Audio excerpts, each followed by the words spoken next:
तो हम reproductive health वाला चैप्टर पढ़ रहे थे, ठीक है। और पॉपुलेशन एक्सप्लोजन को ध्यान में रखते हुए, क्योंकि पॉपुलेशन बहुत तेजी से राइज हो रही है स्पेशली इन एशियन सब कॉन्टिनेंट, तो बहुत सारे गवर्नमेंट एजेंसीज ने कुछ कुछ प्रोग्राम्स चलाए हुए हैं, लाइक फैमिली प्लानिंग प्रोग्राम्स, और वहां पे हम देख रहे हैं कॉन्ट्रासेप्टिव्स के बारे में। और मैंने आपको बताया था कि एक आइडियल कॉन्ट्रासेप्टिव जो है यूजर फ्रेंडली होना चाहिए, इजी टू यूज होना चाहिए, एंड उसका जो एफिशिएंसी है वो अच्छा होना चाहिए, रिवर्सिबल होना चाहिए, सेक्सुअल डिजायर को के साथ कोई इंटरफेरेंस नहीं होना चाहिए, ठीक है। तो ये बेसिकली कुछ कैरेक्टरिस्टिक है जो एक आइडियल कंट्रासेप्शंस में होना चाहिए, एक आइडियल कंट्रासेप्टिव मेथड में होना चाहिए, ठीक है। तो अभी मैं कॉन्ट्रासेप्शंस के बारे में बताने जा रहा हूँ।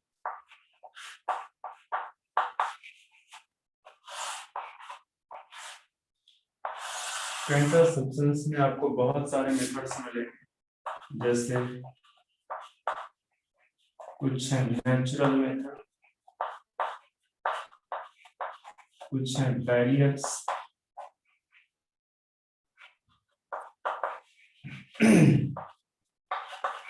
आईडी, इंट्रा यूट्राइन डिवाइसेस, पूरा लिख देते हैं, इंट्रा यूट्राइन डिवाइसेस, जिनको शार्ट में बोलते हैं आईयूडीज।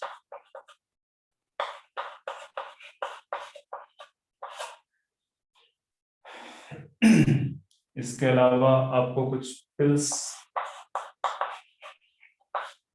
जो कुछ टैबलेट्स के फॉर्म में कुछ पिल्स दी जाती हैं, ठीक है, वो सर्जिकल मेथड्स। इसके आप आगे लिखते चले जाएंगे, सर्जिकल मेथड्स मैं यहाँ पे लिख देता हूँ। सर वो बोर्ड क्लियर से दिख नहीं रहा सर। कुछ नहीं दिख रहा? क्लियर नहीं। अच्छा ठीक है, कुछ एक मिनट रुको।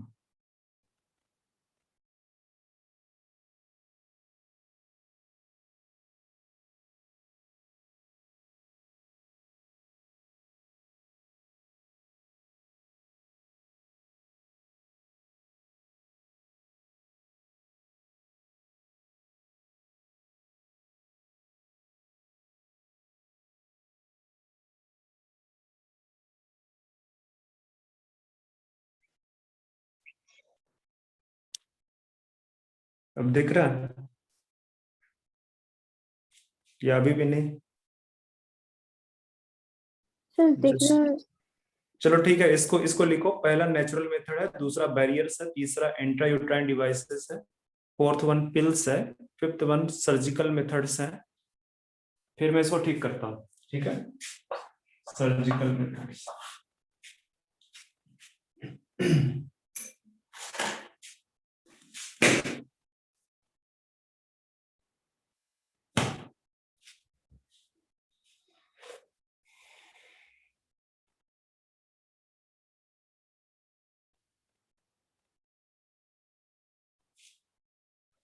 इसको लिख लिया आपने?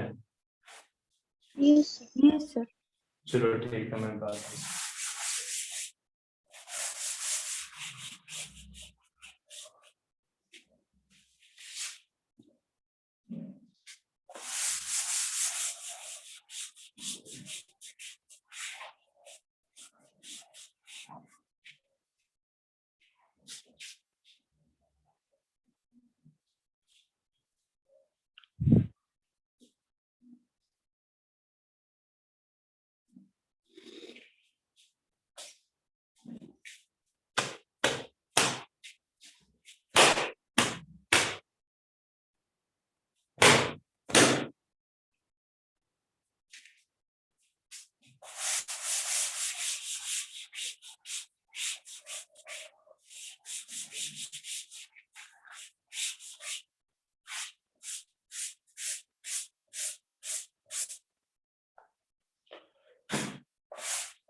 चलो ठीक है, तो अब सबसे पहले स्टार्ट करते हैं हम नेचुरल मेथड को।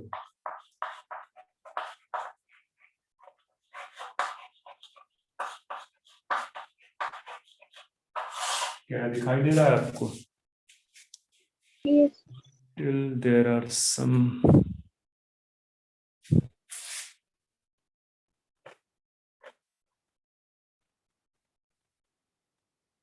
मुझे 1 मिनट दो बच्चे, जरा सा मैं इसको ठीक ही कर देता हूँ।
हेलो, आवाज आ रही है बीच मेरी? Yes, sir. ठीक है, अब दिख रहा है? ये अभी Yes, भी sir. नहीं दिख रहा? मैं तो clear है. ओके, तो नेचुरल मेथड्स के बारे में बात कर रहे हैं। और नेचुरल मेथड्स में जैसे एक है periodic abstinence,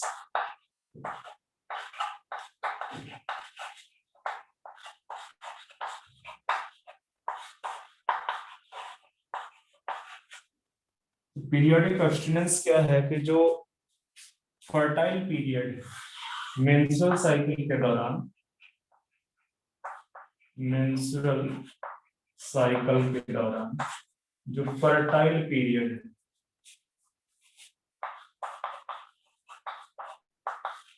fertile period 10th to 17th day, इस दौरान पॉसिबिलिटी होती है, possibility of ovulation,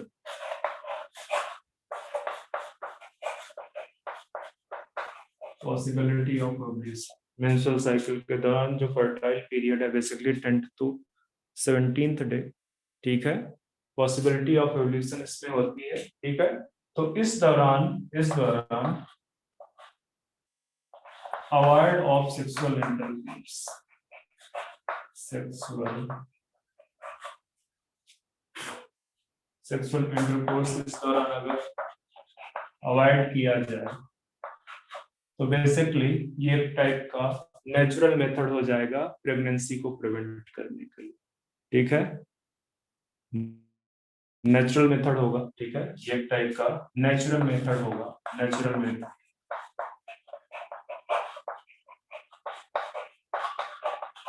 to prevent pregnancy.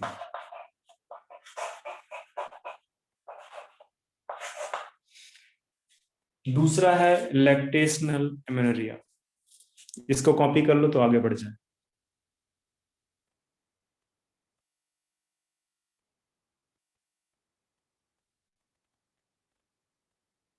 Erase कर दूं?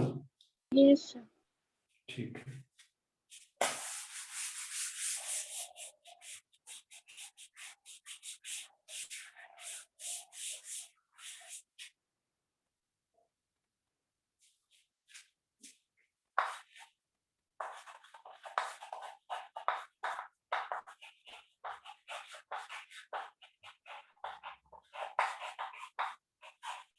लैक्टेशनल। अब देखो, कार्चुलेशन के बाद, आफ्टर कार्चुलेशन, मेज ब्लर। कार्चुलेशन के बाद 6 मंथ, 6 मंथ तक, ठीक है, मैक्सिमम 6 मंथ है, maximum.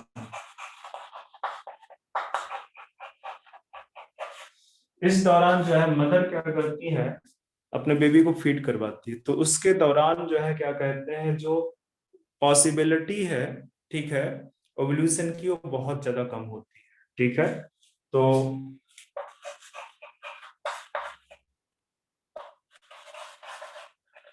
Breast feeding possibility of fertilization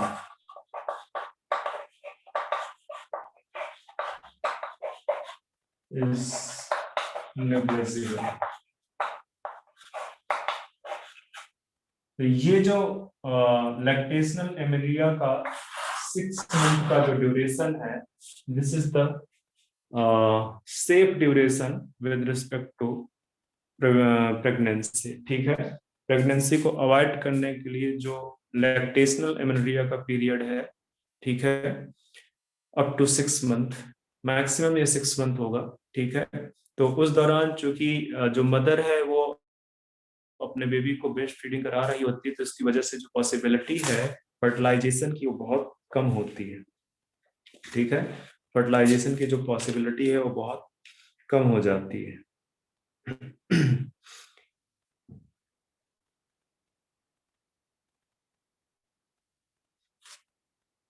actually इसका एक वजह ये भी है, मेन चीज, जो मेन वजह है लैक्टेशनल एमेलिया में, वो है absence of menstruation.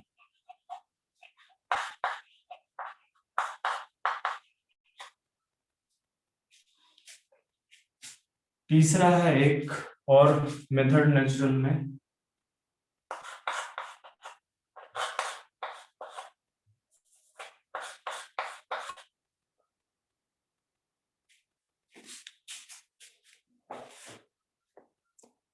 withdrawal or coitus interrupts, withdrawal or coitus interrupts।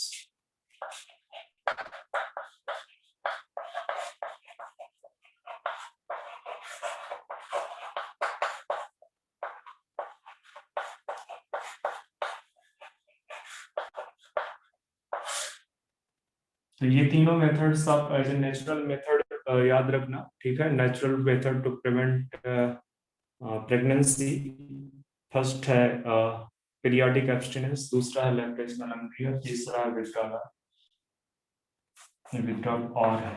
Withdrawal और क्वाइटस इंटरप्ट्स, ठीक है। अच्छा, ये जो लैक्टेशनल एमेलिया है, इसमें देखना कि जो अब्सेंस है मेंस्ट्रुएशन का, 9 मंथ तो जेस्टेशन पीरियड के हो जाते हैं, 9 मंथ तो जेस्टेशन पीरियड के हो जाते हैं, उसके बाद 6 मंथ मैक्सिमम ये, तो टोटल जो ड्यूरेशन है वो हो जाता है 15 मंथ। टोटल जो ड्यूरेशन हो जाता है वो 15 मंथ का हो जाता है। 60 में लिखा है, इसको पूरा लिख देता हूँ, 15 मंथ।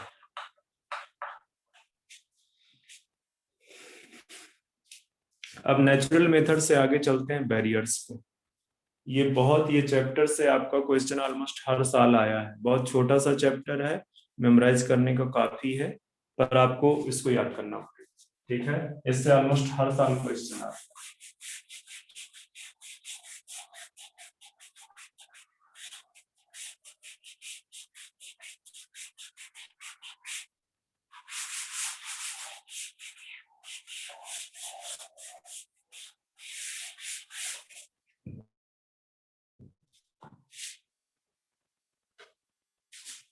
अब आते हैं दूसरा barrier.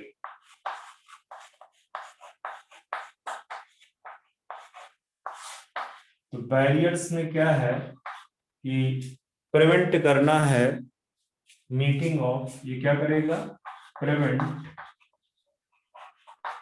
Meeting of sperm and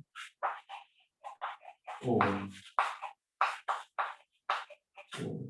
sperm and ovum को की मीटिंग को प्रिवेंट करना है। तो बहुत ढेर सारे टाइप के बैरियर्स हैं, इसमें से जैसे मोस्ट पॉपुलर जो है कॉन्डोम है, ठीक है।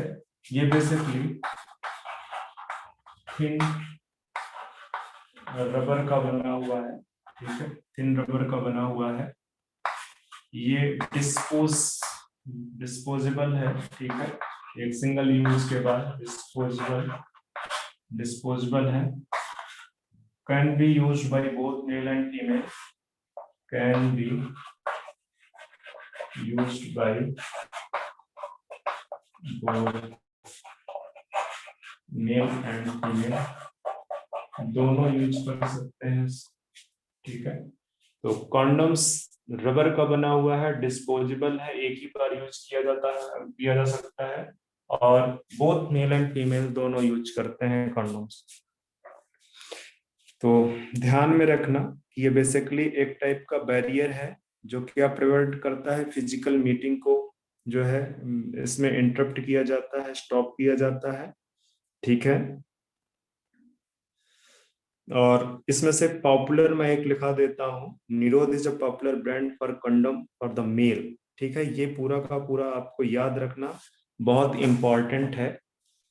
तो दिस इज फॉर मेल, ठीक है। निरोध एक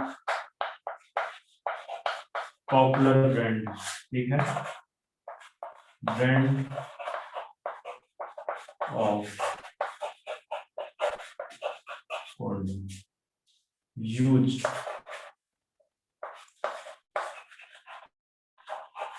बाय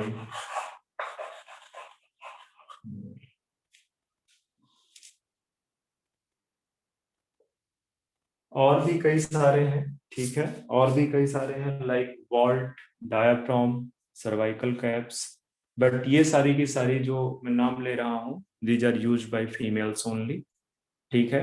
वो भी बेसिकली थिन लेटेक्स रबर के बने हुए होते हैं और वो रीयूजेबल होते हैं। तो मैं आगे लिखाता हूँ, इसको फटाफट कॉपी करो ताकि मैं आगे बढ़ सकूं।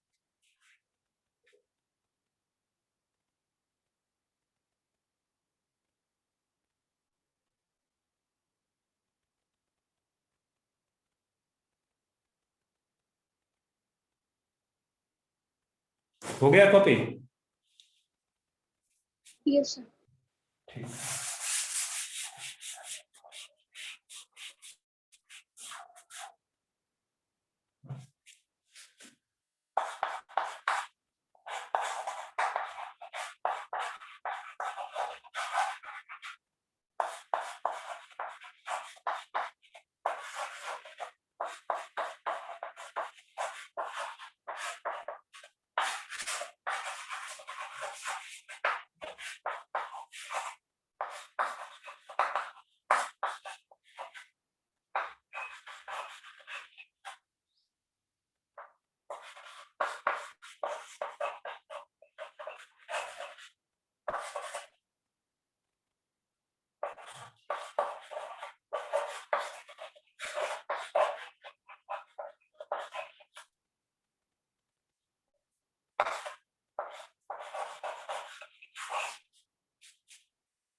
चलो फटाफट कॉपी करो।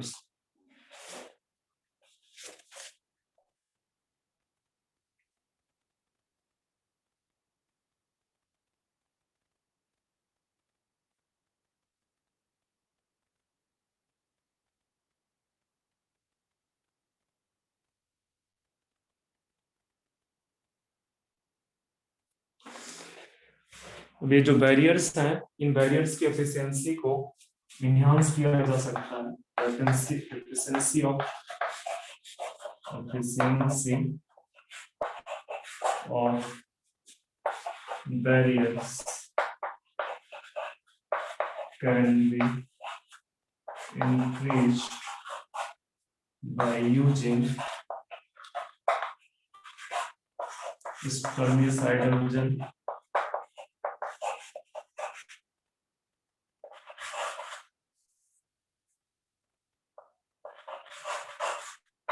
creams and foam.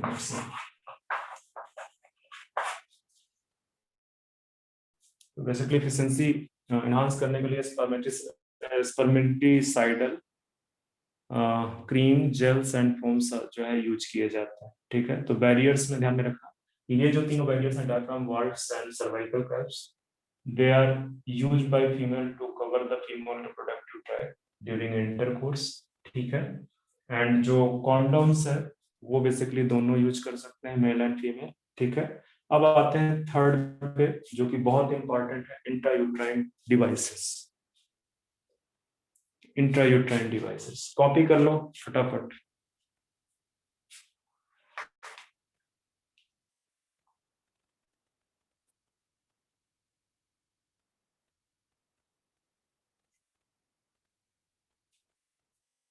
एक और चीज याद रखना कि बैरियर्स जो है सेल्फ यूज है। ठीक है, मतलब यहाँ पे मैं लिख देता हूँ। ठीक है, यूज बाय सेल्फ, तो इससे प्राइवेसी मेंटेन रहता है। ठीक है, जबकि इंट्रा जो यूट्राइन डिवाइसेस है जो मैं बताने जा रहा हूँ, दैट इज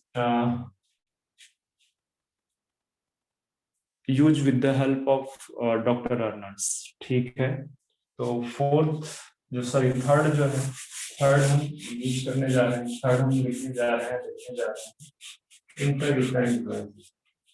और जो इंट्रायूट्राइन डिवाइसेस है वो इंडिया में मोस्ट कॉमन है। ठीक है, for those who want to create gap between childs या बिटवीन चिल्ड्रंस। ठीक है, तो तीसरा जो हम तो यहाँ पर देखना है वो है इंट्रायूट्राइन डिवाइसेस, और ये बहुत बार पूछा जा चुका है। ठीक है, मैंने पहले भी लिखाया इसका फुल नेम, फिर से लिखा देता हूँ, इंट्रायूट्राइन डिवाइसेस। मैं फिर से बोल रहा हूँ कि बैरियर्स सेल्फ यूज्ड। ठीक है, उसके लिए किसी की हेल्प की जरूरत नहीं है, बट जो इंट्रायूट्राइन डिवाइसेस है दे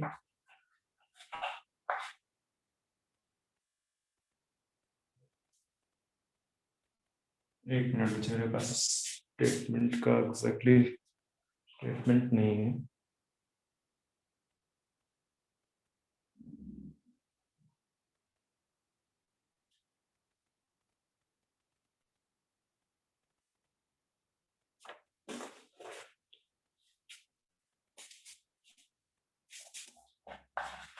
These devices are inserted with the help of doctor or expert, with the help of doctor or expert.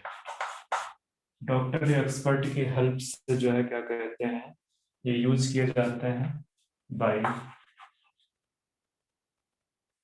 यहाँ इन यूट्रस। ये भी एक बहुत इंपॉर्टेंट पॉइंट है कि कहाँ पे इसको इंसर्ट किया जाता है, यूट्रस। ठीक है, through vagina with the help of doctor और एक्सपर्ट।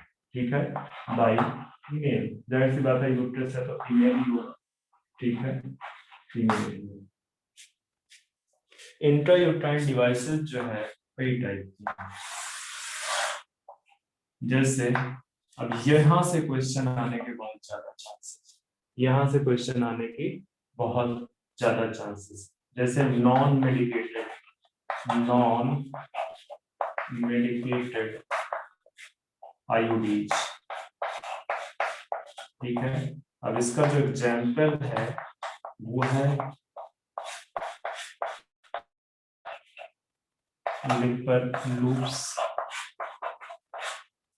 दूसरा है कॉपर आयोडीज, कॉपर आयोडीज, और तीसरा है हार्मोनल आयोडीज, हार्मोनल आयोडीज।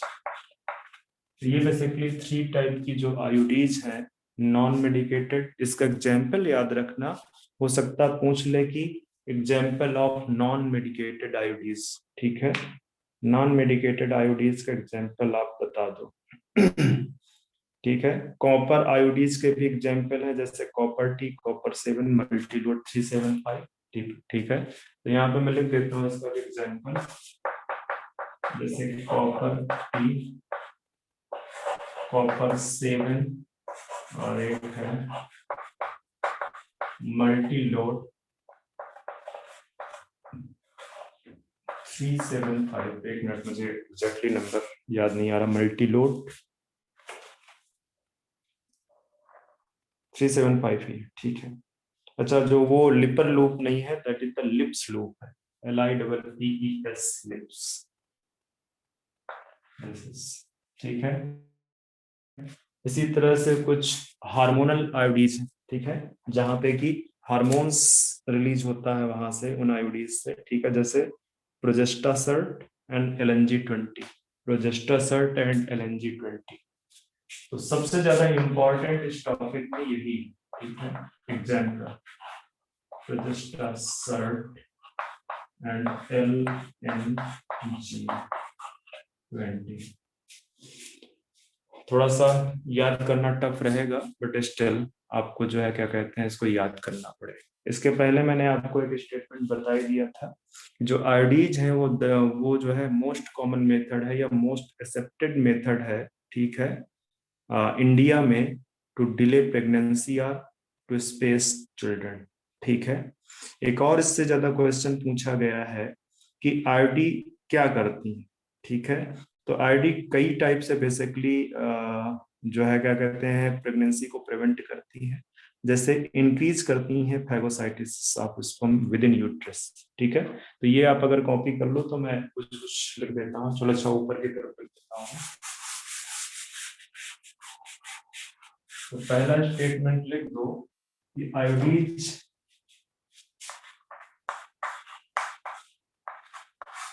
क्या कर रही है, इंक्रीज कर रही है phagocytosis of sperm, phagocytosis of sperm, ठीक है, विद इन यूट्रस, यूट्रस के अंदर, with in uterus.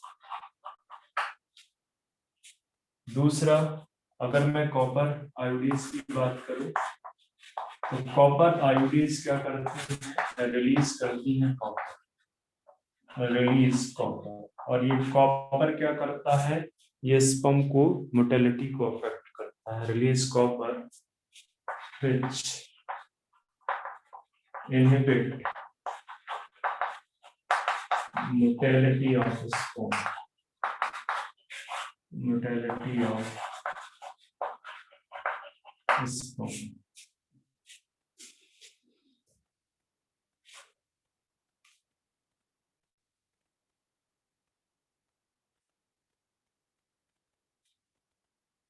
And also affect fertilization capacity of sperm, and also affect fertilization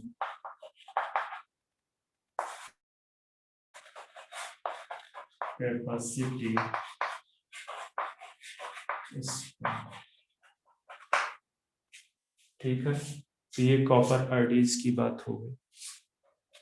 और एक कॉपर आयोडीज और सिंपल देखो, अगर सिर्फ आयोडीज पूछ रहा है तो सीधे बोलोगे कि increase phagocytosis of sperm within uterus. और अगर कॉपर आयोडीज का स्पेशली पूछ रहा है तो बोलोगे कि इसमें जो कॉपर है वो स्पर्म मोटिलिटी को सप्रेस करता है, इनहिबिट करता है, और फर्टिलाइजेशन कैपेसिटी ऑफ स्पर्म को भी क्या करता है, डिक्रीज करता है, ठीक है। और जो हार्मोनल यूआईडीज हैं, आईयूडीज हैं, वो बेसिकली इनप्लांटेशन को इफेक्ट करती है, ठीक है। इनप्लांटेशन को इफेक्ट करते हैं। तो इनप्लांटेशन कहाँ पे होता है, इनप्लांटेशन तो यूट्रस में होता है, ठीक है। तो ये जो हार्मोनल आयोडीज हैं ये अफेक्ट करती हैं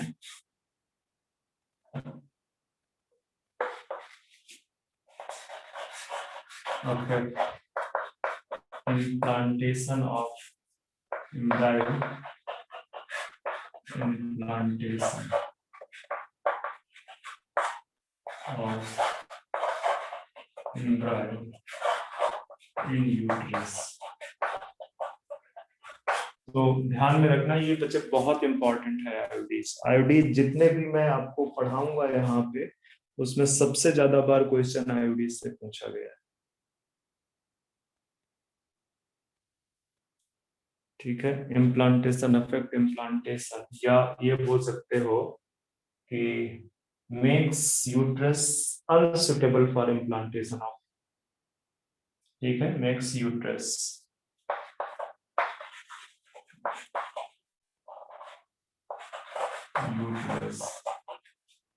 unsuitable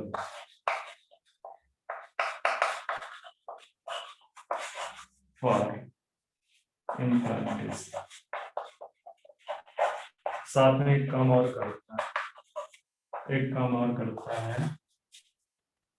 make hostile cervix, make cervix hostile for spermability or sperm।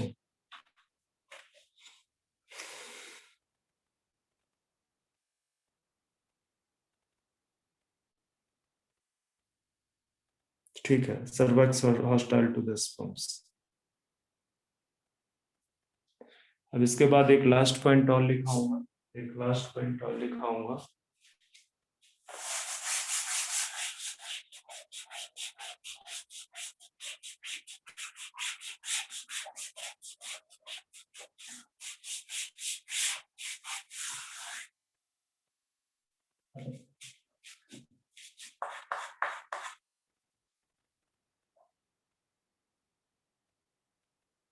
IUDs are ideal।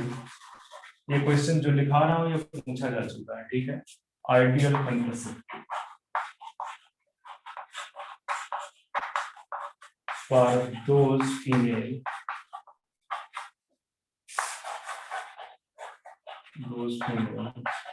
who wants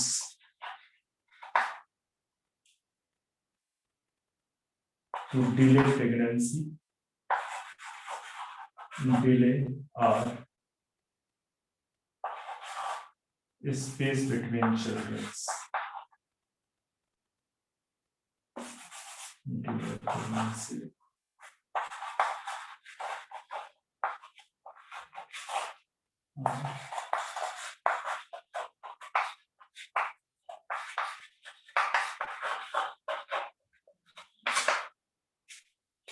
तो ये जो स्टेटमेंट लिखा हुआ है ये एक बार पूछा जा चुका है। ठीक है, अब आते हैं इसके बाद से पिल्स पे। ठीक है, जो पिल्स जो है यूज की जाती हैं ओरल एडमिनिस्ट्रेशन के थ्रू। ठीक है, तो नेक्स्ट है pills.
Oral administration of a small dose of small doses of progesterone और प्रोजेस्टेरॉन एस्ट्रोजन कॉम्बिनेशन, ठीक है, यूज्ड बाय फीमेल्स। आपके एनसीईआरटी में ये भी लिखा हुआ है, बट एक्चुअली इसको मेल भी यूज कर सकते, ठीक है, मेल में भी ये वर्क करता है प्रोजेस्टेरॉन का डोज, ठीक है, यूज बाय फीमेल्स, ठीक है, ये भी एक मेथड है, ठीक है, ये भी एक मेथड है, मेथड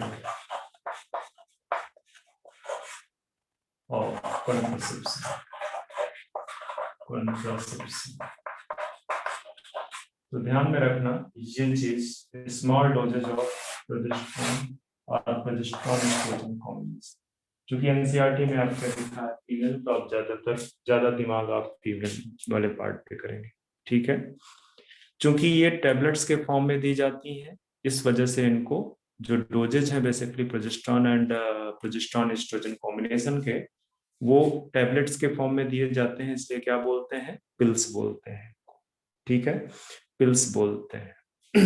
अब ये जो पिल्स हैं, इन पिल्स में क्या है कि कुछ तो डेली यूज वाली होती है, डेली यूज, ठीक है, जैसे मालाडी, ठीक है, ये जो पिल्स है इनका जो यूज है, ठीक है, कुछ डेली यूज है, जैसे मालाडी, माला एंड ये डेली यूज, ठीक है, फॉर 21 डेज, ठीक है, इसके बाद रिमेनिंग 7 डेज पे ये जो यूज है, ठीक है, ये सस्पेंड रहेगा, और इसकी स्टार्टिंग होगी, usually starts from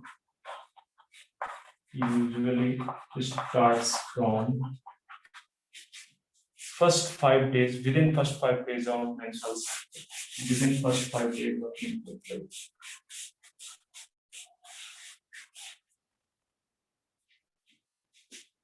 Within first 5 days of, मतलब जो मेंस्ट्रुएशन का जो फेज है, मेंस्ट्रुअल फेज है, उसके दौरान की बात की जा रही है, मेंस्ट्रुअल साइकिल। इसके अलावा वीकली यूज के लिए, वीकली यूज, जैसे मैंने आपको पिछले दिन पिछले लेक्चर में एक कंट्रासेप्टिव पिल्स का नाम बताया था, सहेली, सहेली, ये एक्चुअली वंस अ वीक, ये क्या है, once a week pills, once a week pills, और जो ये वंस अ वीक पिल्स है, ठीक है, वीकली यूज की जा रही है सहेली। मैंने इसको बताया था कि ये क्या है, ये वाली स्टेरॉइडल है, और ये क्या है, नॉन स्टेरॉइडल, और किसने डेवलप की है, CDRI लखनऊ ने डेवलप की है इसको, central drug research institute Lucknow. मैं आपको पहले आपके एनसीईआरटी में मेंशन नहीं, बट मैं आपको बता रहा हूँ कि जो पिल्स हैं they can also be used by male, ठीक है, और प्रोजेस्टेरॉन ही पे होता है वहां पे भी। अब इसमें एक बड़ा इंपॉर्टेंट पॉइंट है, ठीक है, कि जो प्रोजेस्टेरॉन या प्रोजेस्टोजेंस या प्रोजेस्टेरॉन और एंड्रोजन का जो कॉम्बिनेशन है, बच्चे एक मिनट, इसको इसको जरा सा कॉपी कर लो, तो एक और चीज कॉपी कर लो इसको फटाफट।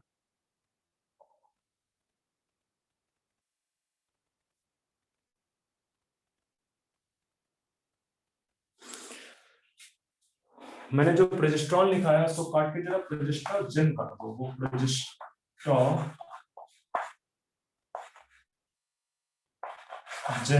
प्रोजेस्टेरोजन, ये जहां पे लिखा हुआ है कि स्मॉल डोजेज ऑफ प्रोजेस्टेरॉन, वो प्रोजेस्टेरॉन नहीं है, वो है प्रोजेस्टेरोजन,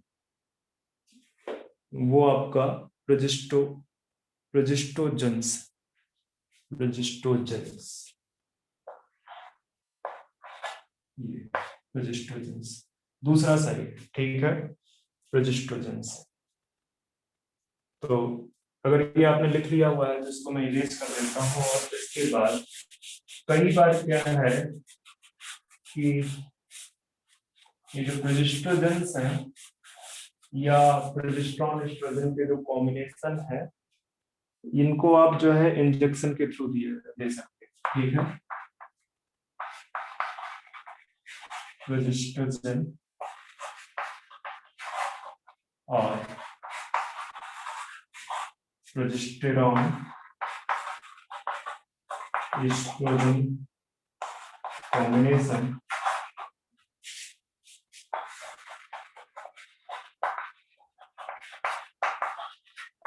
can be injected या inject सिर्फ लिखना, can be inject सही है, injected can be injected why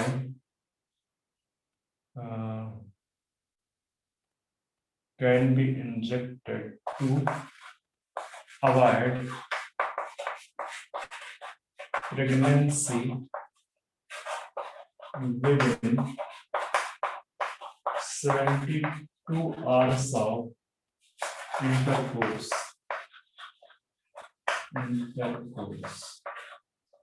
or coitus.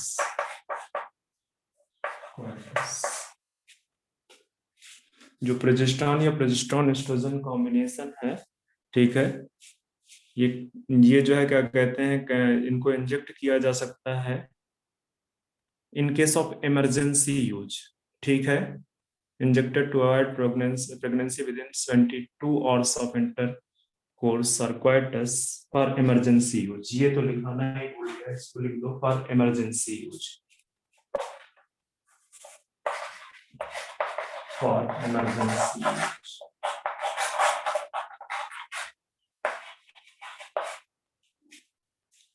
Emergency condition में ये जो कॉम्बिनेशन है इसको यूज किया जा सकता है।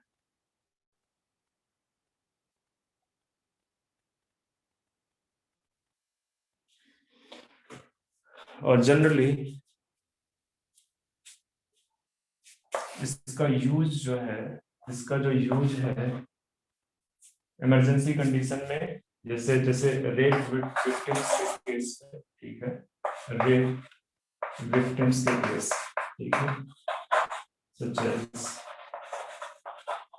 रेप विक्टिम्स, या जो है किसी को नहीं चाहिए जो है प्रेगनेंसी, वो अनवांटेड प्रेगनेंसी नहीं चाहिए, ठीक है, तो उनके लिए भी ये यूज होता है। तो ये स्पेशली ये वाला स्टेटमेंट आप याद रखना, ये क्वेश्चन के फॉर्म में आ सकता है, ठीक है, कि इमरजेंसी यूज के लिए क्या दिया जाता है। ये प्रोजेस्टेरॉन है, प्रोजेस्टेरोजन या प्रोजेस्टेरॉन एस्ट्रोजन कॉम्बिनेशन, ठीक है, उसको यूज किया जाता है, ठीक है। और अंडर द स्किन बेसिकली इसका इंजेक्शन दिया जाता है, ठीक है, अंडर द, और इसका जो मोड ऑफ एक्शन है that will be similar to the pills, ऐसा कुछ नहीं है कि डिफरेंट हो, ठीक है। और इसका जो इफेक्टिव पीरियड है वो मच लार्जर देन पिल्स, क्योंकि इंजेक्शन के फॉर्म में, इंजेक्शन की वैसे भी आप देखते हो नॉर्मल भी एंटीबायोटिक वगैरह का इंजेक्शन दिया जाता है, तो जो टैबलेट है उस टैबलेट से ज्यादा इफेक्टिव होता है, क्योंकि उसमें शायद कुछ ज्यादा कॉम्बिनेशन या कुछ ज्यादा डोज होते हैं, ठीक है। तो ध्यान रखना कि जो मैकेनिज्म है, the mechanism of pills and injection is same, ठीक है। जो मैकेनिज्म है यहाँ पे, mechanism of pills and injection is same, but effective injections are more effective. जो इंजेक्शंस हैं वो ज्यादा इफेक्टिव है, injections are more effective.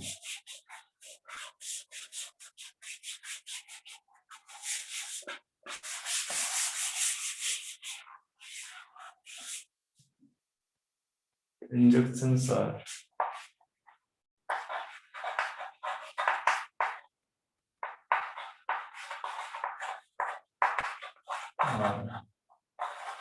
effective for long period.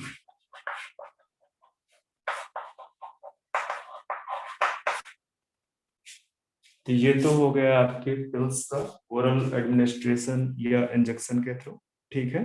इसके बाद हम आते हैं स्टरलाइजेशन, ठीक है। स्टरलाइजेशन सर्जिकल मेथड्स हैं जो बेसिकली, ठीक है, सर्जिकल मेथड्स पे आते हैं।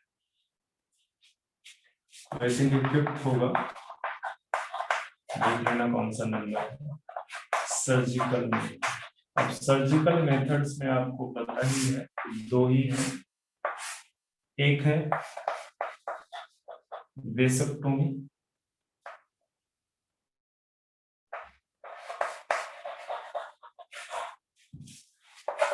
दूसरा है ट्यूबेक्टोमी। वेसक्टोमी में क्या है,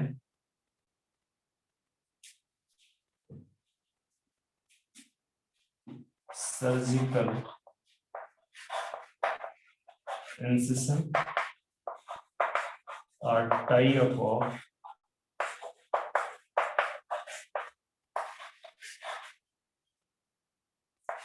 vasa deferens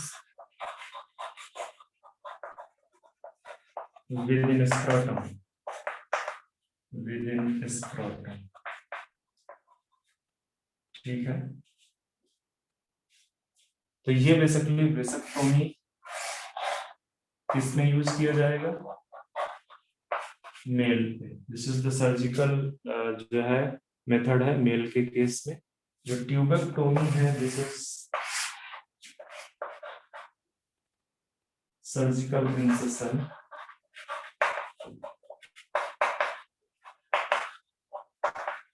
और tie-up of fallopian tube, fallopian tube in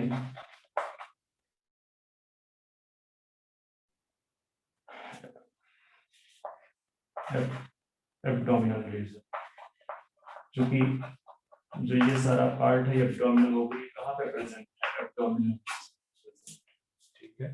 तो वहां ट्यूबेक्टोमी किसके लिए है, फीमेल के लिए है। तो जनरली क्वेश्चन यही पूछता है कि मेल में जो सर्जिकल मेथड है वो क्या है, ठीक है। तो ये है फीमेल के लिए,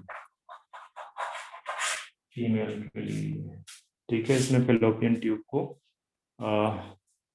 स्मॉल कट लगा के उसको टाई अप कर दिया जाता है। आप पिक्चर देख लेना, आपके एनसीईआरटी में पिक्चर बना है, तो पिक्चर से भी क्वेश्चन पूछ सकता है, बहुत इंपॉर्टेंट है, ठीक है, बहुत इंपॉर्टेंट है। अब एक चीज याद रखना कि ये जो है क्या कहते हैं, स्टरलाइजेशन के नाम से भी जानते हैं, ठीक है। और ये जनरली तब यूज करते हैं जब आप बिल्कुल प्रेगनेंसीज को टर्मिनेट करना चाहते हैं, क्योंकि इनकी रिवर्सिबिलिटी बहुत पुअर है, ठीक है। इनकी जो रिवर्सिबिलिटी है इनको आप रिवर्स कर नहीं सकते, ठीक है, वेरी पुअर रिवर्सिबिलिटी। एंड जो इनकी इफेक्टिव है, एफिकेसी है, एफिशिएंसी है वो बहुत ज्यादा, बट रिवर्सिबिलिटी बहुत पुअर है, ठीक है।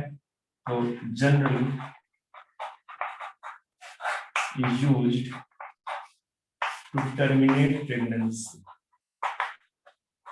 टर्मिनेट प्रेगनेंसी, प्रेगनेंसी को टर्मिनेट करने के लिए यूज किया जाता है surgical method, surgical method use to terminate pregnancy, ठीक है। तो आल्सो नोन एज स्टरलाइजेशन भी लिख दो। मेल के केस में इसको वेसेक्टोमी बोलते हैं, फीमेल के केस में इसको ट्यूबेक्टोमी बोलते हैं।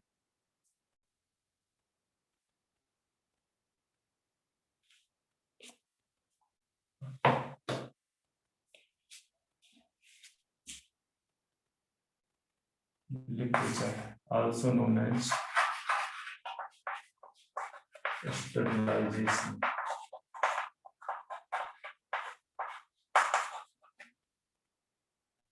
लिख तो ये भी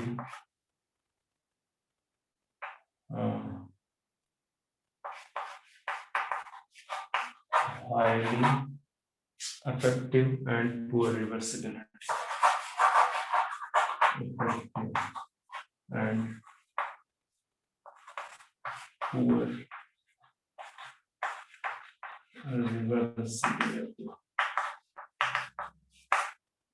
reversibility poor, highly effective and poor reversibility.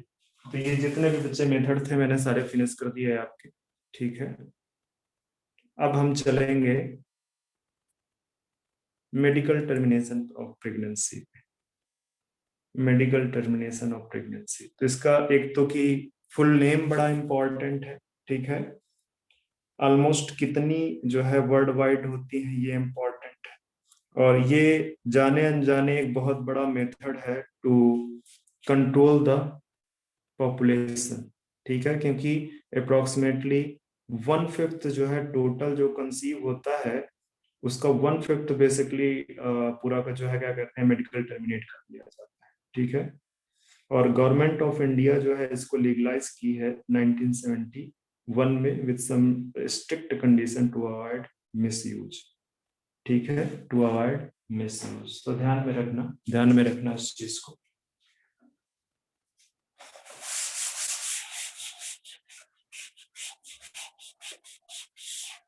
Medical termination of pregnancy.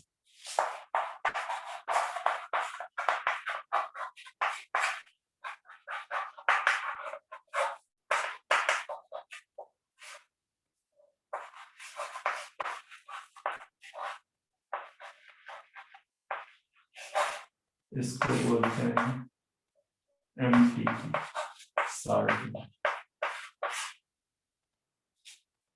ठीक है।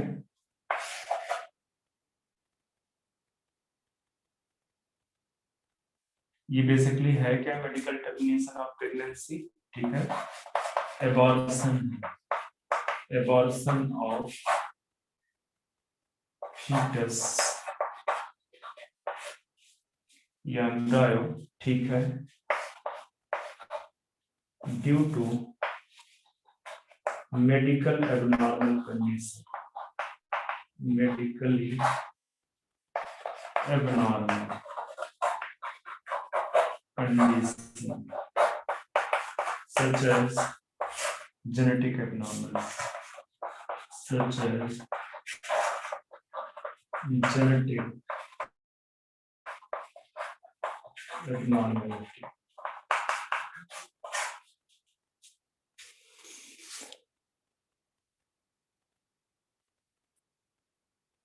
Legalized जो है यहाँ पे लिख दो, it was legalized in 1971 in India, ठीक है। Legalized medical termination of pregnancy की बात कर रहा हूँ, legalized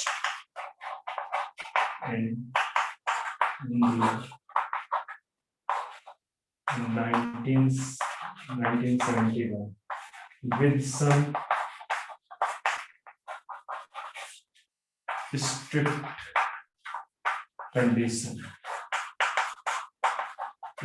कंडीशन के साथ 1971 में मेडिकल टर्मिनेशन ऑफ प्रेगनेंसी को इंडिया में अलाउ किया गया, लीगलाइज किया गया, ठीक है। एक्सेप्ट ये जो कंडीशन है आप देख रहे हैं यहाँ पे लिखा हुआ, ठीक है। मैंने आपको ये बोला कि एवरी ईयर 40 to 50 मिलियन मतलब 4 to 5 करोड़ मेडिकल टर्मिनेशन होता है प्रेगनेंसी, ठीक है, वर्ल्ड वाइड, एवरी, ठीक है। 40 to 50 मिलियन MTPs परफॉर्म की जाती है, कहाँ पे, वर्ल्ड वाइड, ठीक है। जो कि 1/5 है, ये 1/5 है ऑफ टोटल कंसीव्ड फीमेल्स, ठीक है, टोटल कंसीव्ड फीमेल, ठीक है। और जाने अनजाने this is a method of या मेथड टू कंट्रोल पॉपुलेशन, ठीक है, या पॉपुलेशन साइज। ये एक मेथड है, ठीक है। ये बोल सकते हो इन दिस वे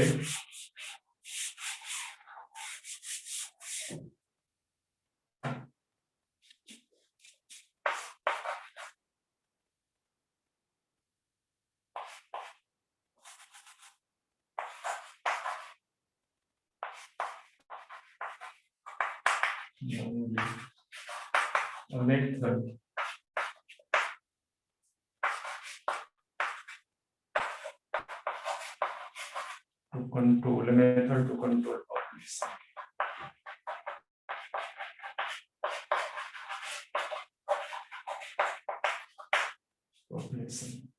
तो ये तो हो गई मेडिकल टर्मिनेशन ऑफ प्रेगनेंसी की बात, ठीक है.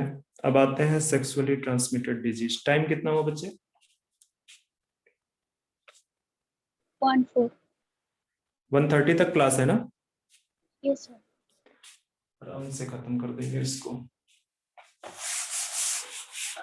सेक्सुअली ट्रांसमिटेड डिजीज है, आप उसको एनसीईआरटी से, वैसे तो पूरा का पूरा चैप्टर ही एनसीईआरटी से रीड करोगे, बट एक्चुअली मैंने इसका बहुत ज्यादा पार्ट जो इम्पोर्टेंट है, जहाँ से क्वेश्चन पिक होते हैं, वो मैंने उठा लिया है. ये सेक्सुअली ट्रांसमिटेड डिजीज को एक बार फिर से देखा, स्पेशली देखना. सेक्सुअली ट्रांसमिटेड डिजीज, इनको शार्ट में बोलते हैं एसटीडी. और आजकल कंडोम का जो यूज है वो इंक्रीज हो गया है, ठीक है. किसकी वजह से? टू अवॉइड एसटीडीज, ठीक है. तो यहाँ पे मैं पहला पॉइंट लिख देता हूँ, ये कहीं और का पॉइंट है जो यहाँ पे लिखा हूँ, ठीक है. Use of condom increase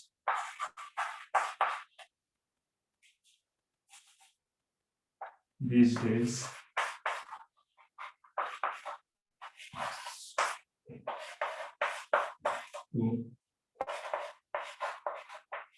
yes, this is budget because as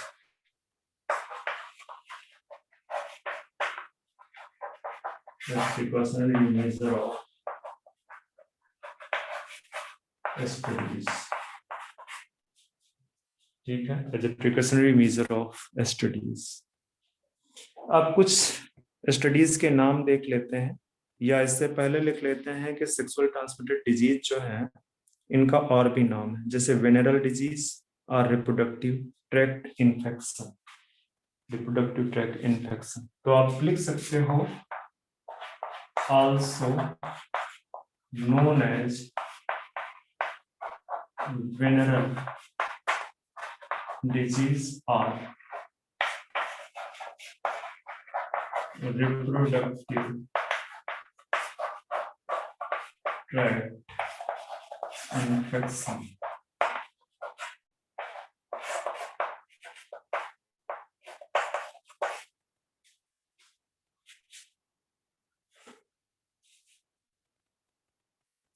example लिख लो जरा सा कुछ. There are some disease which are considered STDs, ठीक है.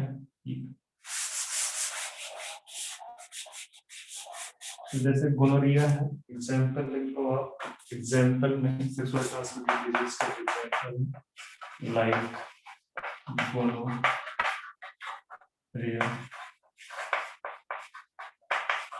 syphilis, Treponema.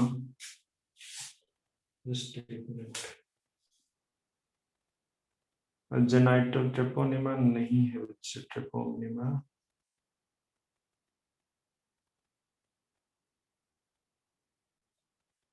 नहीं, ट्रिपोनिमा डालो. Genital herpes, genital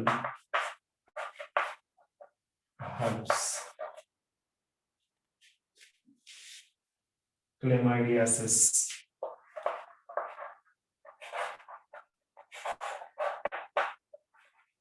chlamydiasis, genital herpes, chlamydiasis. Genital wart, genital warts, trichomoniasis, trichomoniasis,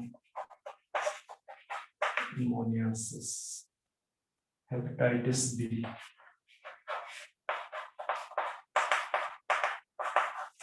hepatitis B, HIV. ये कुछ एनसीईआरटी में मेंशन है आपकी सेक्सुअल ट्रांसमिटेड डिजीज, ठीक है, इनको ध्यान में रखना।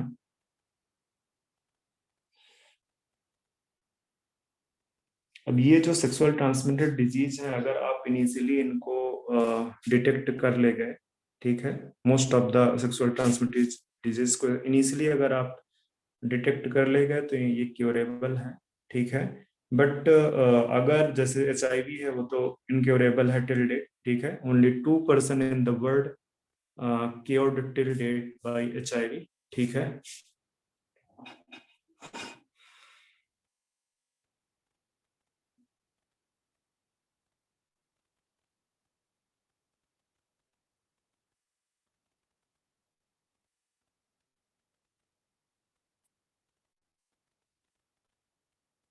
तो जो सेक्सुअल ट्रांसमिटेड डिजीज हैं, इनके इनके जो है क्या कहते हैं, अर्ली स्टेज पे अगर डिटेक्ट होते हैं तो इनको आप क्योर कर सकते हो, ठीक है।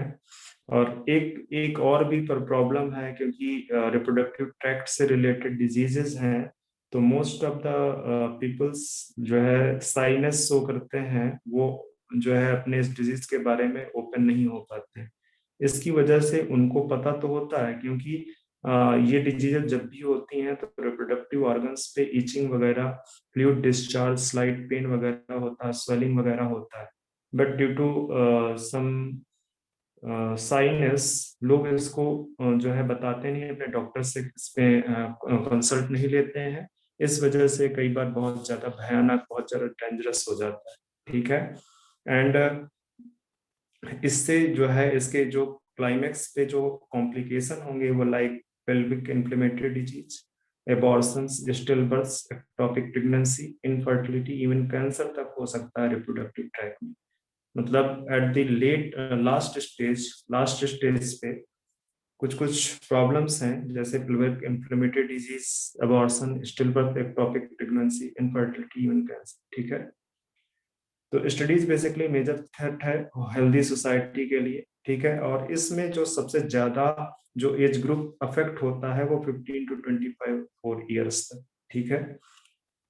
और जो है क्या कहते हैं, ये जो सेक्सुअल ट्रांसमिटेड डिजीज है, इससे बहुत परेशान होने की जरूरत नहीं है, बिकॉज एक तो इसका प्रिवेंशन पॉसिबल है, ठीक है, इसको प्रिवेंट किया जा सकता है by using some precautions like avoid intercourse with the unknown person, always use condom during coitus, and in case doubt one should go to qualified doctor for early detection and get complete treatment if the diagnosed with disease. Still there are some disease which can be cured like a child, ठीक है।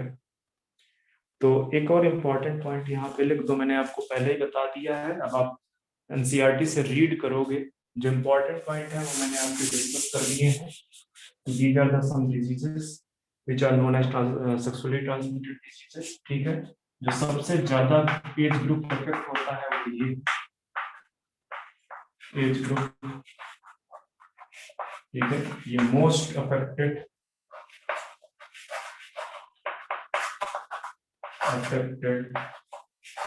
Age group, most affected age group है bye STDs, ठीक है। मैंने बताया climax में क्या क्या हो सकते हैं, वहां पे एक चीज लिखी हुई है, टर्म है एक्टोपिक प्रेगनेंसी। अब ये एक्टोपिक प्रेगनेंसी क्या है? अगर इम्प्लांटेशन यूट्रस को छोड़ के कहीं और पे हो जाए तो उसको बोलते हैं एक्टोपिक, ठीक है। Implantation of embryo blastocyst, implantation of blastocyst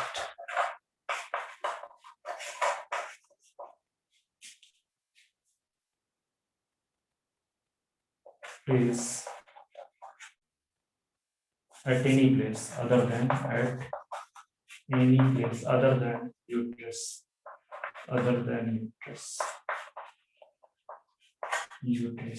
उसको बोलते हैं एक्टोपिक।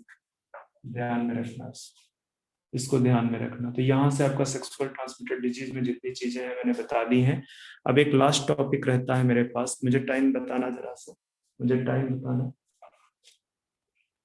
1:13। ओके, अब एक लास्ट टॉपिक है इनफर्टिलिटी, इनफर्टिलिटी एक लास्ट टॉपिक है आपके रिप्रोडक्शन यूनिट का। तो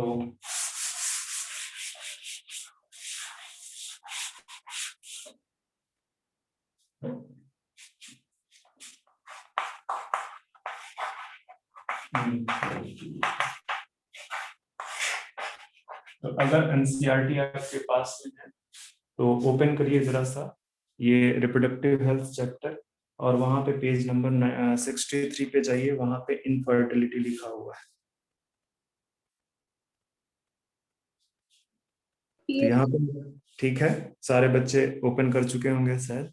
ठीक है, तो यहाँ पे लिखा हुआ है discussion on reproductive health is incomplete without mention of infertility. मतलब पूरे के पूरे रिप्रोडक्टिव हेल्थ में अगर आप इनफर्टिलिटी की बात नहीं करते हो तो पूरी तरह से कंप्लीट ही, क्योंकि इनफर्टिलिटी बहुत कॉमन है, बेसिकली बहुत सारे लोगों में है इनफर्टिलिटी। ठीक है, आपको पता है कि जो रिप्रोडक्शन है it is the non defining feature of living organisms. ठीक है, तो मतलब जो रिप्रोडक्शन है वो सिर्फ लिविंग ऑर्गेनिजम्स में ही होता है, but there are some living organisms which can reproduce, वो रिप्रोड्यूस नहीं कर सकते हैं। ठीक है, just because they are infertile. ठीक है, इनफर्टाइल। और वो जो इनफर्टिलिटी है वो कहीं पे भी हो सकती है, अगर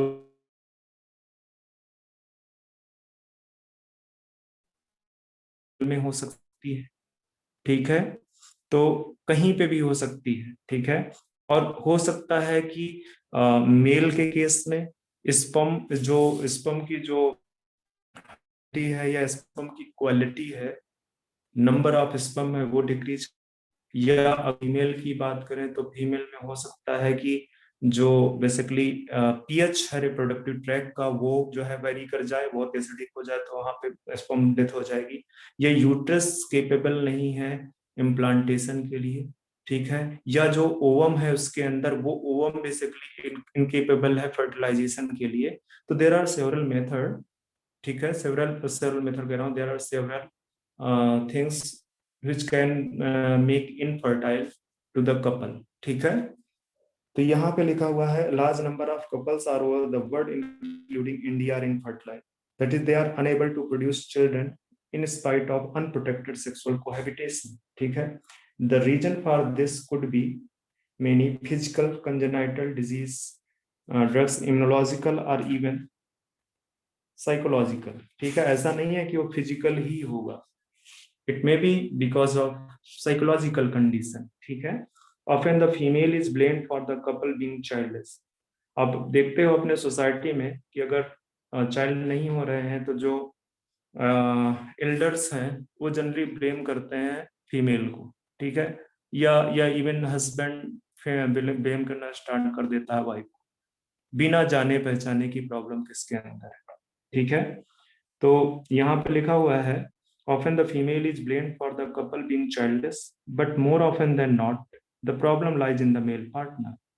ठीक है, मतलब ज्यादातर टाइम्स पे जो प्रॉब्लम लाइज करती है वो कहाँ पे रहती है, male partner. Specialized health care units could help in diagnosis and corrective treatment for some of the disorders and enable these couples to have children। However, where such corrections are not possible, मतलब कि अगर तो proper medication से ये condition improve होती है तो जो चाइल्डलेस कपल हैं उनको चाइल्ड हो सकता है, बट अगर नहीं जो है मेडिकेशन से ठीक नहीं हुआ तो देयर आर सेवरल मेथड्स जो है उनको बोलते हैं असिस्टेड रिप्रोडक्टिव टेक्नोलॉजी। ठीक है, एआरटी। तो मुझे इस जहां पे बात करना है असिस्टेड रिप्रोडक्टिव टेक्नोलॉजी। इनफर्टिलिटी क्या है,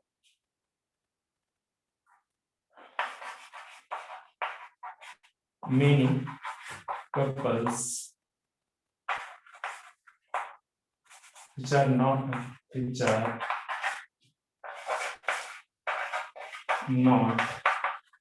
capable to reproduce child, इसी को बोलते हैं इनफर्ट। और अगर ये इनफर्टिलिटी मेडिकेशन से ट्रीट नहीं इम्प्रूव होती है, मेडिकेशन से सक्सेसफुल नहीं होती है, तो उसके लिए यूज होता है असिस्टेड रिप्रोडक्टिव टेक्नोलॉजी, जिसको शॉर्ट में बोलते हैं ART। तो एक तो यही क्वेश्चन बनते हैं कि ART क्या है। This is the assisted reproductive technology, मतलब रिप्रोडक्शन में टेक्नोलॉजी हेल्प करेगी, असिस्ट करेगी। ठीक है, रिप्रोडक्शन में टेक्नोलॉजी क्या करेगी, असिस्ट करेगी। अब इसके अंदर आता है in vitro fertilization. Assisted reproductive technology के अंदर आपको क्या देखने को मिलेगा, in vitro fertilization. In vitro fertilization, आजकल बहुत सारी मूवीज आई है इस IVF, ठीक है, इन विट्रो फर्टिलाइजेशन। ठीक है, तो इसके बारे में देखते हैं, इन विट्रो फर्टिलाइजेशन के बारे में।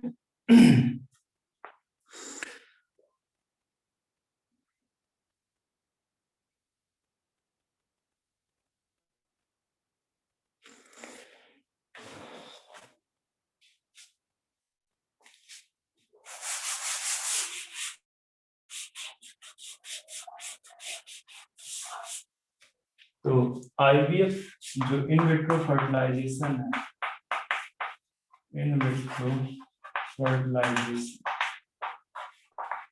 वो क्या है, वो बेसिकली फ्यूजन है या fertilization sperm and ovum in test tube at laboratory condition या in laboratory condition, in laboratory condition, laboratory condition में अगर स्पर्म एंड ओवम का फ्यूजन किया जा रहा है, laboratory condition will be same, ये कंडीशन बिल्कुल सेम होगी एज इन यूट्रस, या आप ये बोल रहे as in female reproductive, female reproductive.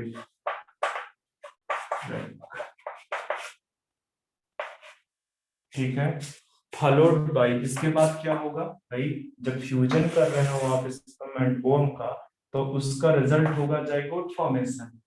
ठीक है, और जाइगोट को क्या होगा, फॉलोड, जाइगोट से बनेगा एम्ब्रायो, यहाँ तो मिली के देखो, जाइगोट बनेगा और जाइगोट से बनेगा क्या, एम्ब्रायो।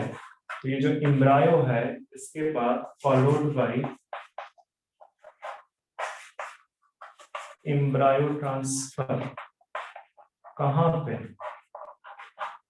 मेरे पास स्पेस नहीं, मैं यहाँ पे लिख रहा हूँ, एम्ब्रायो ट्रांसफर इन यूट्रस या फिलोपियन ट्यूब और यूट्रस, फिलोपियन ट्यूब और यूट्रस, डिपेंड करता है किस सेल पे आप ट्रांसफर करते हैं। तो पहले इन विट्रो फर्टिलाइजेशन होगा, इसके बाद एम्ब्रायो ट्रांसफर होगा, इसके बाद क्या होगा, एम्ब्रायो ट्रांसफर होगा।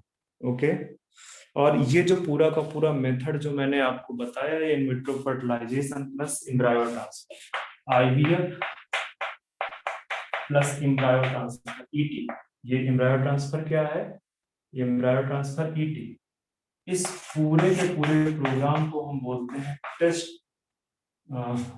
ट्यूब प्रोग्राम,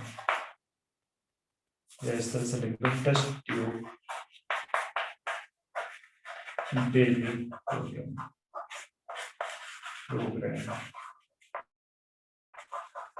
तो टेस्ट ट्यूब बेबी प्रोग्राम जो कि असिस्टेड रिप्रोडक्टिव टेक्नोलॉजी के थ्रू हो रहा है, उसके दो पार्ट हैं, first one is IVF, second one is ET, second one is ET। ठीक है,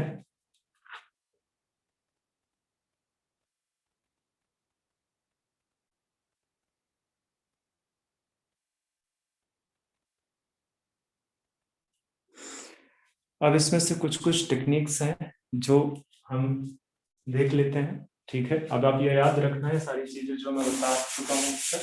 अब इसमें एक है ZIP, जिफ्ट। ये बेसिकली इन विट्रो फर्टिलाइजेशन की बात कर रहे हैं, ठीक है। आईवीएफ का एक पार्ट है जिफ्ट। इसका फुल फॉर्म है जाइगोट इंट्रा फैलोपियन ट्रांसफर। देखो नाम से ही सारा पता चल रहा है, जाइगोट को ट्रांसफर करोगे, कहां पे करोगे, फैलोपियन ट्यूब में ट्रांसफर करोगे। तो बेसिकली यहाँ पे क्या होगा, फ्यूजन होगा, फ्यूजन ऑफ स्पर्म एंड ओवा, ठीक है, और बनेगा जाइगोट। जाइगोट को टेस्ट ट्यूब में 8 सेल स्टेज तक ग्रो होने दिया जाएगा, और फिर ये 8 सेल स्टेज जो एम्ब्रायो है, ठीक है, 8 सेल स्टेज जो एम्ब्रायो है उसको ट्रांसफर किया जाएगा कहाँ पे, transfer in fallopian tube of female, fallopian tube of female. Female में फैलोपियन ट्यूब के ट्रांसफर किया जाएगा, ठीक है। और बाकी की प्रोसेस फिर वैसे ही होगी, मतलब जैसे वो मूव करेगा फैलोपियन ट्यूब से यूट्रस की तरफ और उसका इम्प्लांटेशन होगा, उसका क्या होगा,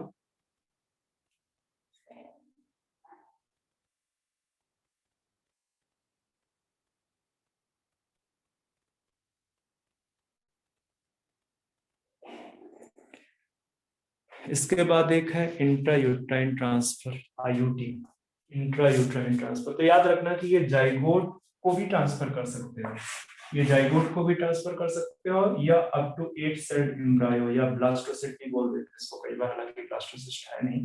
तो ये भी और यहाँ से यहाँ तक कुछ भी आप ट्रांसफर कर दो, क्योंकि जाइगोट जैसे बनेगा उसमें डिवीजन स्टार्ट हो जाए। तो before 8 sorry up to 8 celled stage तक अगर आप ट्यूब में ट्रांसफर कर रहे हो तो that will be known as GIFT. अब इसके बाद एक है intrauterine transfer, intrauterine transfer.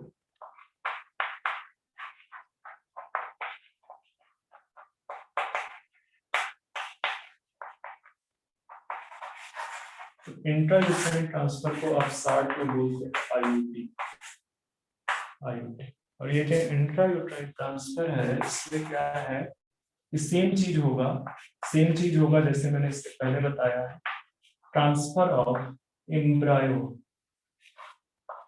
More than कितना होगा, मोर देन 8 सेल स्टेज होगा इसका, मोर देन 8 सेल स्टेज,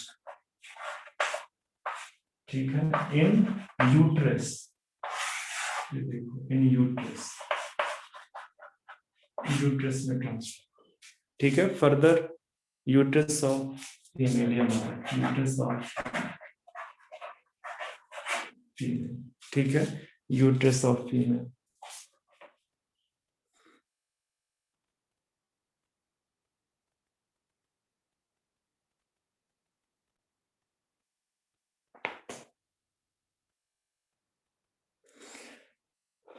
अब एक और चीज हो सकती है कि यहाँ तो हम जो देख रहे थे इन विट्रो फर्टिलाइजेशन, सपोज कर लो एक फीमेल ऐसी है, एक फीमेल ऐसी जिसमें ओवम करेक्ट है, ओवम बिल्कुल सही है, but she is not capable to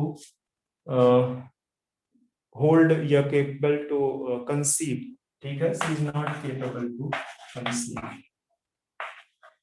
मतलब इम्प्लांटेशन यूट्रस में दिक्कत, ठीक है। तो क्या करें, इन विवो फर्टिलाइजेशन, जो इन विवो फर्टिलाइजेशन इसके अंदर इन विवो का मतलब है नेचुरल कंडीशन या मदर के अंदर, यहाँ पे इन विवो फर्टिलाइजेशन होने देंगे, इन विवो फर्टिलाइजेशन यहाँ होने देंगे, और इन विवो फर्टिलाइजेशन के बाद एक सरोगेट मदर ले लेंगे, एक सरोगेट फीमेल ले लेंगे, ठीक है, उसके यूट्रस में ट्रांसफर कर, ठीक है। यहाँ पे जो ये जाइगोट या जो है एम्ब्रायो है अप टू 16 सेल स्टेज, ठीक है, उसको इन विट्रो फर्टिलाइजेशन के बाद उसको सरोगेट फीमेल पे ट्रांसफर कर दिया और उसका फर्दर डेवलपमेंट वहां पे हो, तो ये भी पॉसिबल है, ये भी सब असिस्टेड रिप्रोडक्टिव टेक्नोलॉजी के पार्ट है। ठीक है, सब असिस्टेड रिप्रोडक्टिव टेक्नोलॉजी का पार्ट है। एक और है गिफ्ट, GIFT।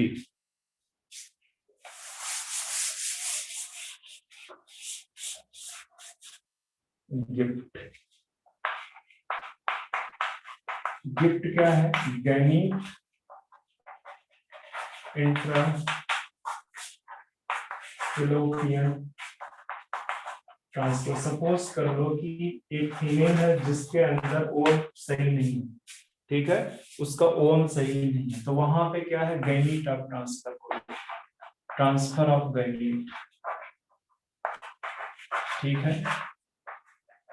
ट्रांसफर यह हो सकता है कि मेल का स्पर्म सही नहीं है, तो डोनर फीमेल जो है, donor male, transfer of gamete from donor, ठीक है, फ्रॉम डोनर, डोनर्स कहां पे? In fallopian tube. अब वहां पे अगर ओवम सही है, आपने स्पर्म भेजा है, तो फैलोपियन ट्यूब पे फर्टिलाइजेशन होगा, फर्टिलाइजेशन होगा तो जाइगोट बनेगा, और फर्दर सेम चीज होगा, ठीक है, जाइगोट अपना मूव करेगा, आगे होगा। तो जो गैमीट इंट्राफैलोपियन ट्रांसफर है, गिफ्ट जिसको बोलते हो, वहां पे स्पर्म या ओवम बेसिकली डोनर से रेसिपिएंट में भेजे जाते हैं। क्या भेजे जाते हैं? रेसिपिएंट में।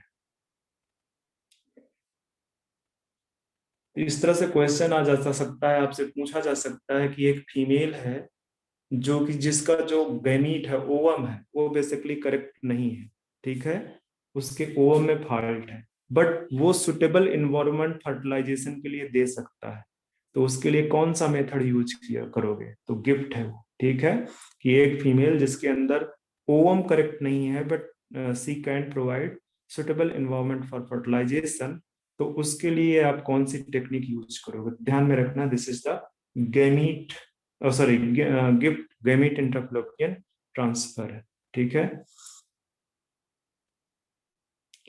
इसके बाद एक और है इंट्रासाइटोप्लाज्मिक स्पर्म इंजेक्शन, ठीक है, इंट्रासाइटोप्लाज्मिक स्पर्म इंजेक्शन, तो ये भी देख लेते हैं।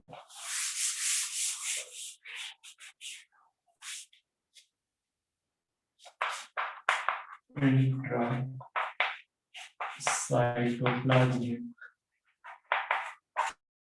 स्पर्म इंजेक्शन, इसको शॉर्ट में बोलते हैं ICSI, इंट्रासाइटोप्लाज्मिक इंजेक्शन। यहाँ पे क्या है? ये ओवम है, इस ओवम में इंजेक्शन के थ्रू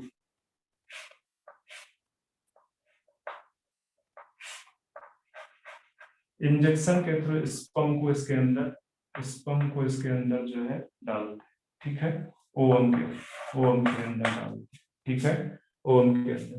तो intracytoplasmic sperm injection is another method. ये कब होगा?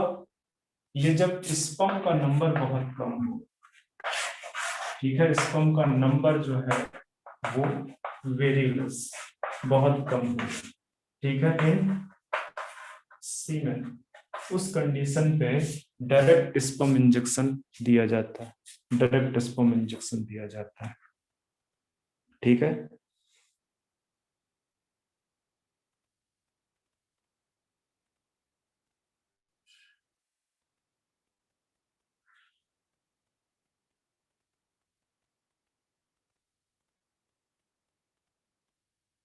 तो यहाँ पे एनसीईआरटी में देखना, इसमें लिखा हुआ है कि ICSI is another specialized procedure to form the embryo in the laboratory in which sperm is directly injected into the ovum. Infertility case either due to inability of the male partner to inseminate the female, ठीक है, and second one due to very low sperm counts in the ejaculates, could be corrected by artificial insemination technique, ठीक है। In this technique the semen could collected either from the husband or healthy donor is artificially introduced either into the vagina or into the uterus, ठीक है, intrauterine insemination। तो ये कुछ methods थे जिनका नाम मैंने आपको बता दिया है। इसके बाद आपको यहाँ पे दिख रहा है आर्टिफिशियल इंसेमिनेशन। तो आर्टिफिशियल इंसेमिनेशन में भी दो चीजें हैं कि अगर मेल जो है इंसेमिनेट करने में फेल हो रहा है, या स्पर्म के अंदर बहुत कम, सॉरी सीमेन के अंदर स्पर्म काउंट बहुत कम है, तो फिर आर्टिफिशियल इंसेमिनेशन लेबोरेटरी कंडीशन में करवाया जाता है, लेबोरेटरी कंडीशन में करवाया जाता है। ठीक है, तो ये ध्यान में रखना कि ये कब होगा, when male fail to inseminate the female, fail to inseminate the female, or have very less sperm count, very less sperm count। तो आपका कौन सा ये मेथड यूज किया जाएगा, आर्टिफिशियल इंसेमिनेशन। ठीक है, और आर्टिफिशियल इंसेमिनेशन के बाद उसको इंट्रायूट्राइन ट्रांसफर कर दिया जाएगा, आईयूटी कर दिया जाएगा उसका। तो ये there are some method which comes under assisted reproductive technology which is used for as a cure of infertility, as a cure of infertility। तो आई थिंक आज के लिए इतना ही। जब मैं नेक्स्ट लेक्चर पे मिलूंगा आपको, जो कि आपका एक्स्ट्रा पीरियड होगा, तो उस दौरान मैं बायोटेक्नोलॉजी का पहला चैप्टर स्टार्ट करूंगा। ठीक है, बायोटेक्नोलॉजी का पहला चैप्टर स्टार्ट करूंगा। तो आज से आपकी 2 यूनिट पूरी कंप्लीट हो गई हैं, और ये मान के चलो कि आपका सिलेबस भी कंप्लीट ही है, क्योंकि अब स्पीड बढ़ेगी। मैं आपका बायोटेक्नोलॉजी खत्म करूंगा, और अब जो है क्या कहते हैं, स्पीड में बढ़ाऊंगा।